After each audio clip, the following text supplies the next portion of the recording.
Hello everyone, I am Dr. R. Nitya, Associate Professor in Physics, Department of Freshman Engineering from St. Martin Engineering College. Today I am going to discuss about scanning electron microscope. Before that, we need to know about basic introduction of nanotechnology. First, we are going to discuss about what is nanoscience. First, we are going to discuss about what is nanoscience. Then what is nanotechnology? Then what is nanoscale? So let's see basic things of nanoscience, nanotechnology and nanoscale.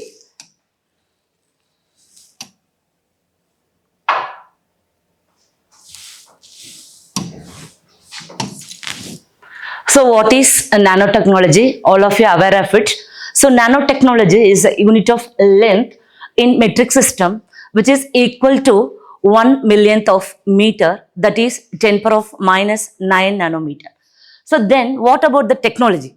So technology is the making usage and knowledge of tools, designs and techniques in order to solve a problem in specific function.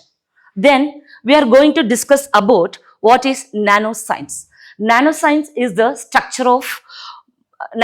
study of structures and molecules, is in the order of a nanometer between 1 and 100 nanometer. So it should be very important. So nanometer should be in the size of 1 and 100 nanometer.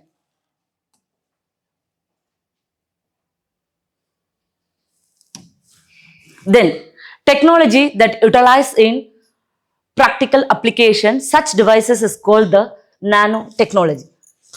Next one, why we give importance to the nanoscale. Nanoscale is nothing but the nanometer. Already I mentioned that is 10 power of minus 9 nanometer. So nanometer is one of the thousands, millionth of meter.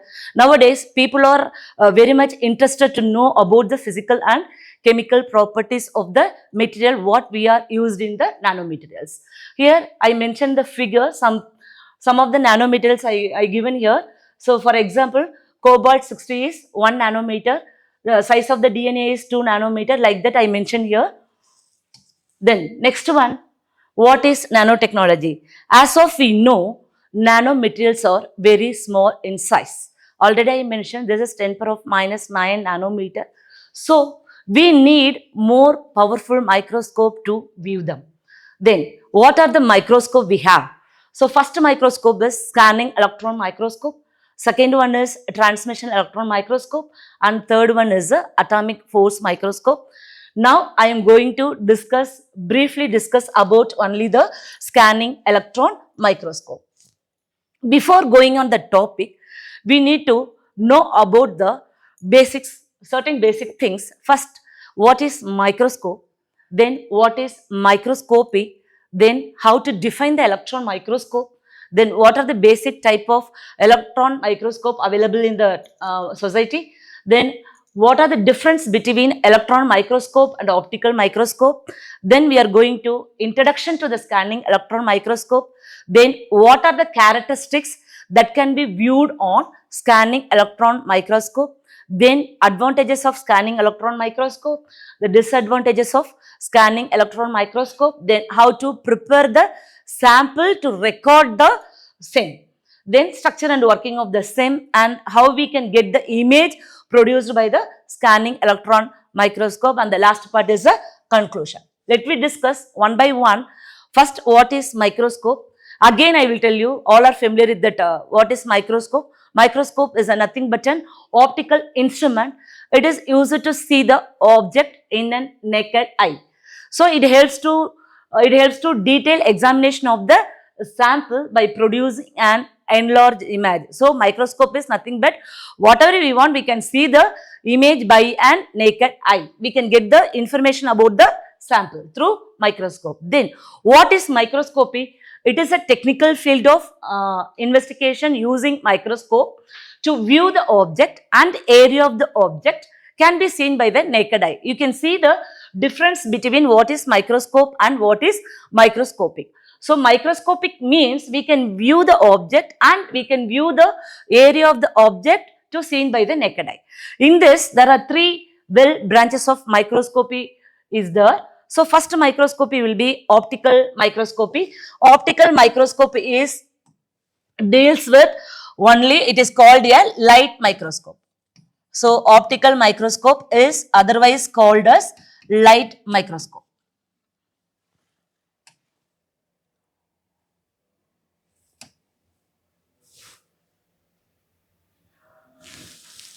Then second one, the electron microscope. I will explain this one brief. Third one, scanning probe microscope. Using probe, we can scan the sample in different position. Then, next one, what is electron microscopy? Again, it is a scientific so from the name itself, we can know that what is electron. Electron is a major role in that microscopy. So electron microscope or scientific instrument that uses a beam of energetic electron to examine the object on a very fine scale. With the help of electrons, we can see the image of the sample in electron microscopy. But there is a certain limitation of light microscope which are limited by the physics of light when they discovered the electron microscopic. After that only they discovered the scanning electron microscope. Here there are basic type of electron microscope will be there. There are two microscope. One is the TEM, other one is the SEM. TEM is the transmission electron microscope. It was first discovered by Max.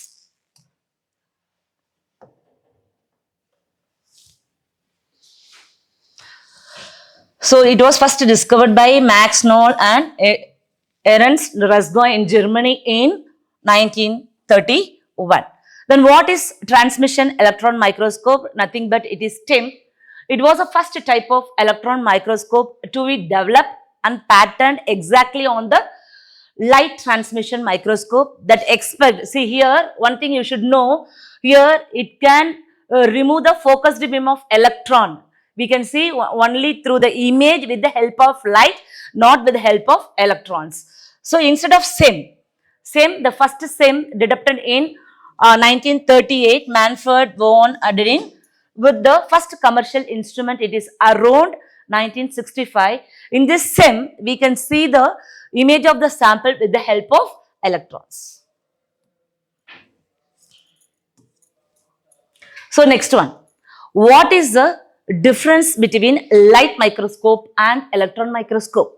Because we are all familiar with what is light, we have to know about what is light microscope, what is electron microscope, what is the difference between these two microscope. So light microscope, beam of light, it should have the longer wavelength. Already I said electron microscope, beam of electron, it should have the shorter wavelength. There is the advantages in electron microscope compared to light microscope. So light microscope is inexpensive, electron microscope is expensive. In light microscope, not a lot of training required to use. Here training will be required because here electron microscope, so many electron microscope will be there. For example, scanning electron microscope, transmission electron microscope, we need to take the training how to use the instrument. So in light microscope, we can see the color images. In electron microscope, black and white images.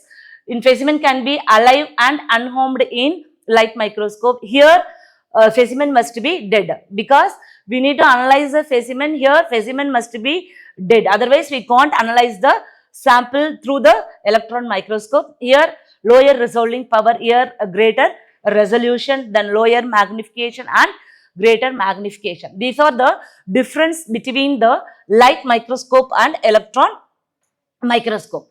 Now prerequisite to understand the electron microscope. Before going to the brief in scanning electron microscope, we need to understand the mechanism of electron microscope.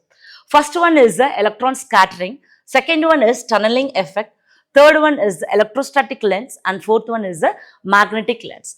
So first one, see the diagram, first diagram, electron scattering. Here electron scattering implies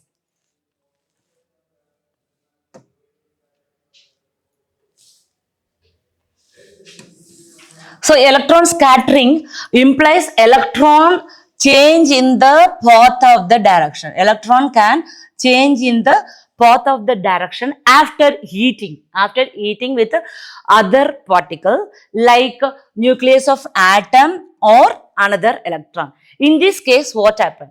All the electrons are come closer to the particle, and their masses and all the fields are interacted to the quantum level. All the magnetic fields are interacted to the quantum level. So due to this reason, the electron can change a direction of the path. So suppose, for example, consider high energy electron can be penetrate into the atom. High energy electron can be penetrate into the atom. What happen? High energy electrons can attracted towards the positively charged nucleus. It can change the original path from the new path. So due to this reason, the electrons can change the path in electron scattering. Electrons can change the path in direction of the path will be changes in electron scattering due to this reason. In this process, electrons will slow down and loses the energy. Once more I will repeat. In short, electron scattering implies electron the change in path direction. After heating, like small particle like nucleus of atom or another electron, that is called a electron scattering. So next mechanism is tunneling effect. You see the diagram, tunneling effect. Here insulator is placed between these two metals like sandwich. Here one metal surface will be there, another metal surface here placed between insulator will be there. Suppose when electric field is applied to this insulator, the electrons cannot goes from one metal surface to the other metal surface because of an insulator. Here we are happily observed. Suppose we reduced the width of the insulator, that is 10 to 20 Armstrong.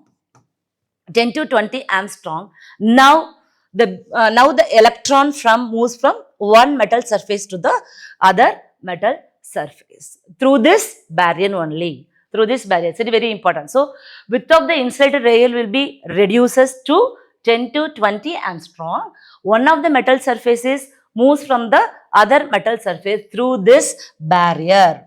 First condition, it cannot cross the metal surface through the insulator. Now we reduce the width of the insulator to 10 to 20 Armstrong. It will easily cross from one metal surface to the other metal surface. This happens due to the quantum effect.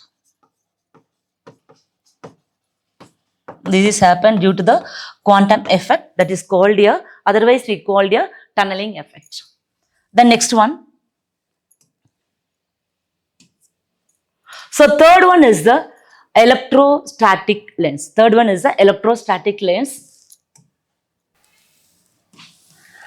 Here it is used for the principle of electrostatic focusing.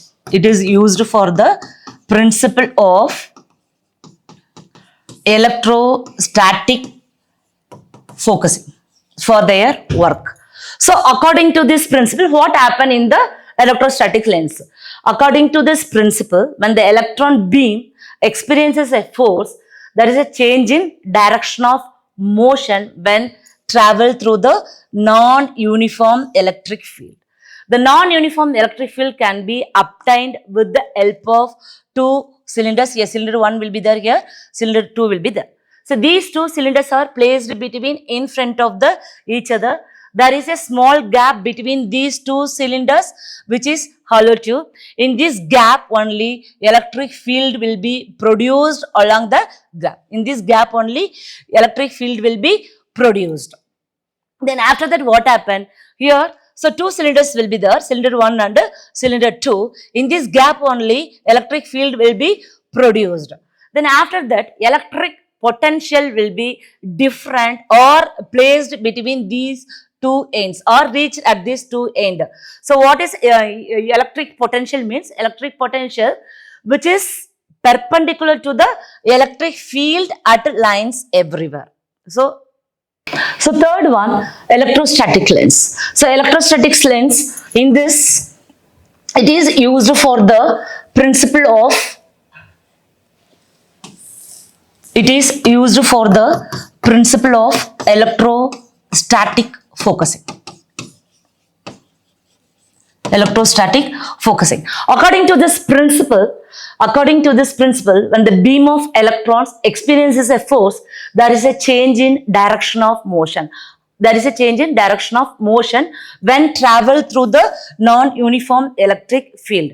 The non-uniform electric field can be obtained with the help of cylinder 1 and cylinder 2. So cylinder 1 and cylinder 2 are placed in front of each other. There is a small gap between these two cylinders, which is hollow tube.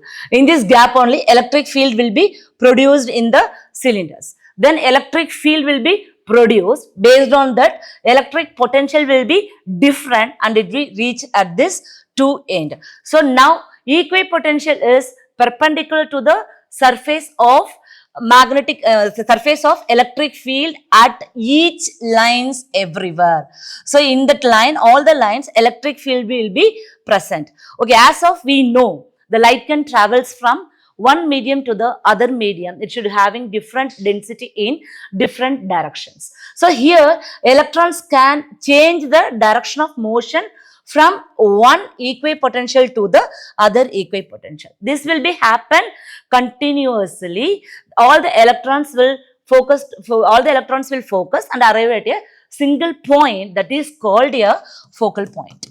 That is called a focal point. Then it is called the electrostatic lens. Here we are using some formula, sin I divided by sin R is equal to root of V2 divided by V1. According to the lens law, we are using this formula here. So last one is the magnetic lens. Here in that magnetic lens, what is the principle behind in that? Magnetostatic focusing. Magnetostatic focusing. Here magnetic field is applied in a very small region. Suppose when beam of electrons enter the magnetic field, it travels the helical path. Helical path means it can rotate in circular or either in linear motion. Then R is equal to mv sin theta divided by EB. Here E is electric field, B is a magnetic field. Suppose when the magnetic field is increases here, it should be in the forward direction. When it will be happen, it should be in the forward direction. In that condition only magnetic field will be increases. So then the magnetic field increases, the R will be decreases. That is called a magnetic lens. Next one. So these are the very important 4 basic steps of scanning electron microscope. Then in scanning electron microscope, 3 wave signals will be very, very important. So first one is the secondary electrons. Second one is the backscattered electrons. Third one is the X-rays. These are the 3 important parameters on the scanning, 3 important parameters for scanning electron microscope. First one is the secondary electron. Secondary electron is the most abundant in the case of a SEM and it is detected by a suitable detector. Here we can use the ET detector. I will explain later this one. What is ET detector? ET detector is commonly suitable for detect the secondary electrons in the SEM. Because ET detector can be placed biased in grid. It should be like this. So it should be easily attract the secondary electrons. The secondary electrons are detected by the ET detector. It will developing the basic, we can see the basic image of SEM with the help of secondary electrons. Then the second one, backscattered electrons. Energy of backscattered electron is higher than the secondary electrons. Here ET detector should vary the voltage difference between the backscattered electrons and the secondary electrons. Third one, X-rays. In X-rays, the X-rays are placed inside the sample holder. It is used to detect from the X-rays, it is used to emit the X-rays from the sample. In that emitted X-rays, we can get the EDAX, that is called energy dispersive X-rays analysis. So these are the three important parameter of same. First one is the secondary electrons, the second one is the backscattered electrons, and third one is the secondary electrons. Here the picture shows that how electron beam will be penetrate through the sample. So next one, already I explained this one. What is secondary electrons? So secondary electrons originate from the surface of near. So we need to keep the specimen in the same. Secondary electrons originate from the surface or near the surface region of the sample. They are a result of inelastic interaction between the primary electron beam and the sample. So already I said what is ET detector. ET detector is nothing but the Everhart-Thornley detector. It is most commonly detected to detect the secondary electrons from the same. So it consists of a scintillator which is positively charged. It can easily attract all the secondary electrons. The scintillator is used to accelerate the electrons and convert them into light before reaching a photomultiplier for the amplification. So the process will be continuously when you get all the information about the sample. So next one, backscattered electrons. So here you see the diagram. So yellow color shows the electron beam.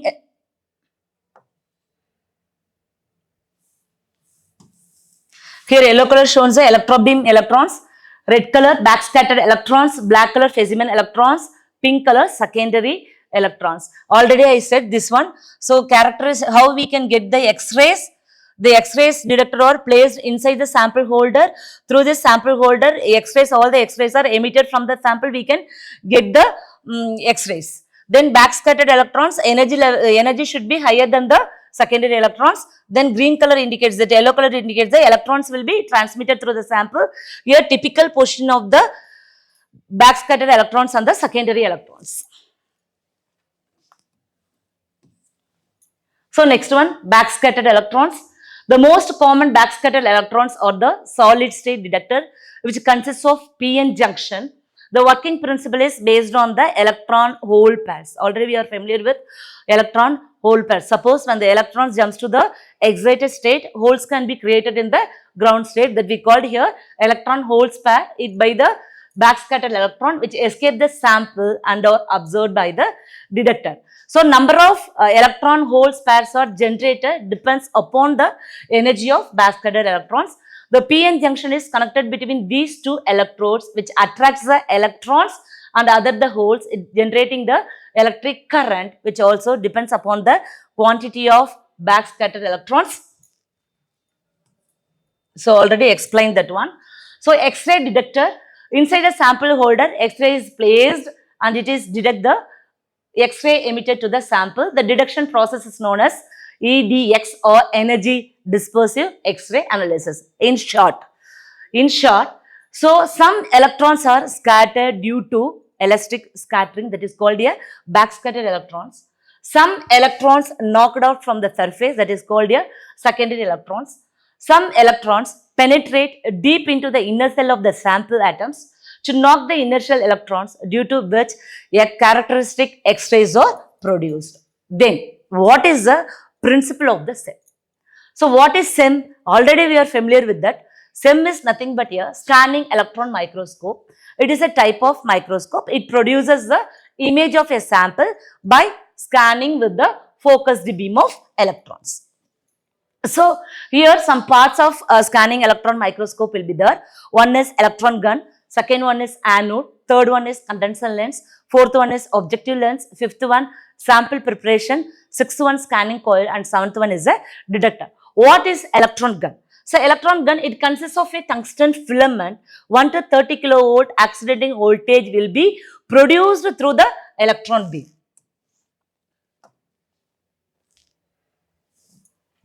So what is second one? Second one is the anode. Here what happened? All the positive charge nucleus attracted to the negative charges. Here, anode will accelerate the velocity of the electron beam. And third one is the condenser lens.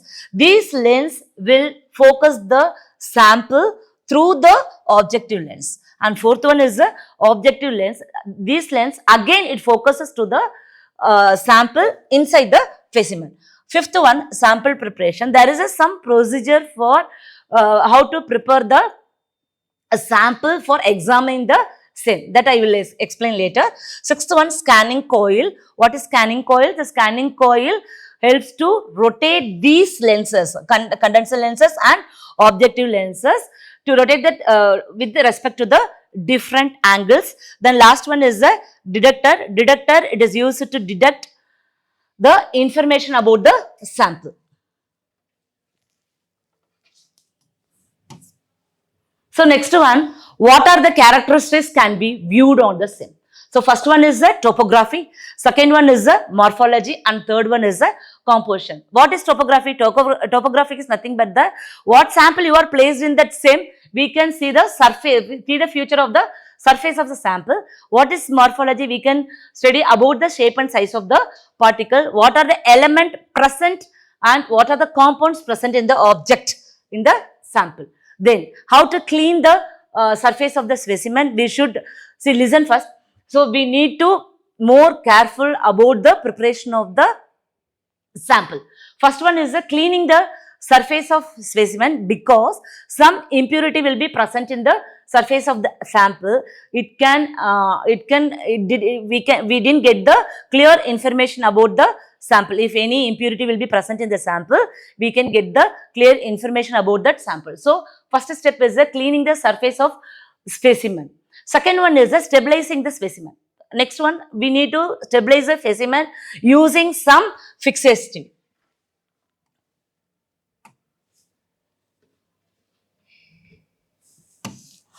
Using some fixative. Fixative is nothing but a micro-injection method. We can use emulsion or vapor using the various fixative, including aldehydes and the tannic acid. Next one, third one, rinsing the specimen. We need to rinse the specimen using acetone. Fourth one, dehydrating the specimen. We need to completely remove all the moisture present in the sample. Then drying the sample with the suitable temperature and coating the, last one is the coating the specimen. Why we are coat the specimen? Because coat the specimen is very important to the, in the case of SIM, it is used to increase the conductivity for the sample. So next one, so how to, already I said this one, working of scanning electron microscope. Quickly I will go. So electron gun produces a stream of monochromatic electrons. The first condenser, there are two lenses, condenser lens and objective lens. The first condenser lens concentrates the electron beam. The beam is formed, the quantity of current in the beam is restricted by the condenser lens. The beam is narrowed by the condenser aperture. Why we are using here aperture means it is used to control the intensity of the light. Then second condenser lens is a narrow, tightly focused coherent beam. High angle electrons are removed from the beam by an objective aperture. It should be happened within a minute. So next one. So variety of devices are used to detect the radiation produced when the beam interact with the sample. When the electron hit the sample, we can get the information about the sample. So these devices count the interaction before the beam advances to the next dwell point. This process will be continuous. All the information we can get back to the cathode ray screen. So the process should be completed within 30 scan of the complete pattern in 1 second. Within a second, we can get the information about the sample. So information, what are the information we are getting from the scanning electron microscopy? Already I said, one is the topography, other one is the morphology, other one is the composition. Next one is the crystallographic information, how the atoms are present in the sample. So what are the application of the scanning electron microscope? It is used for energy dispersive X-ray spectroscopy. It is used for the cosmetic component. It is used to study the filament structure of microorganism and topography of the element. So what are the advantages? It is very friendly user. It is very friendly user. So it is used to generate the digital data, can be portable. So these are the limitation. Limitation will be the very expensive to purchase. It is carry to difficult. So for your understanding purpose, some of the picture I will show here. First picture is the microorganism present in the river water. Second picture is the silk mouth of the caterpillar. Ratio is 3:1. Third one is the antenna, bee antenna, and fourth one is the microscopic larva head. So these are the field where the application of the nanotechnology can be used. One is the nanomaterials. Nowadays, in nanotechnology are used in medical field. Without disturbing the other cell, they are easily remove the cancer cell, food industry and electronic sector, environment and energy space. Before going out the conclusion, we can see the one small video we can see.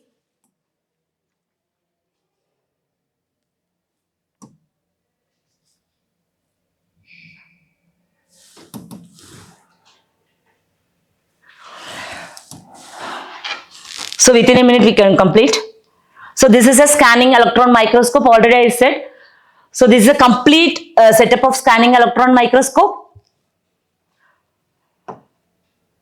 Here you can see electron gun, anode, magnetic lens, scanning coils. So these are the electrons here, primary electrons, secondary electrons. Primary electron is nothing but the backscatter electron, and secondary electrons, then X-ray, photon. Here you can see when the electrons are injected into the sample, how it can penetrate.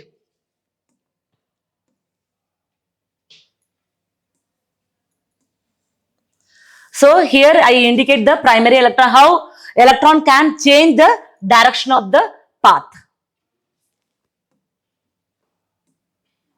So and finally we can get the image. Conclusion, the SEM is a technology advanced piece of instrument that uses electron beam. It produces a detailed image of an object. It has certain limitation along with many more advantages. It is very used extensively in modern times for investigation and analysis of the sample in scientific labs. Thank you.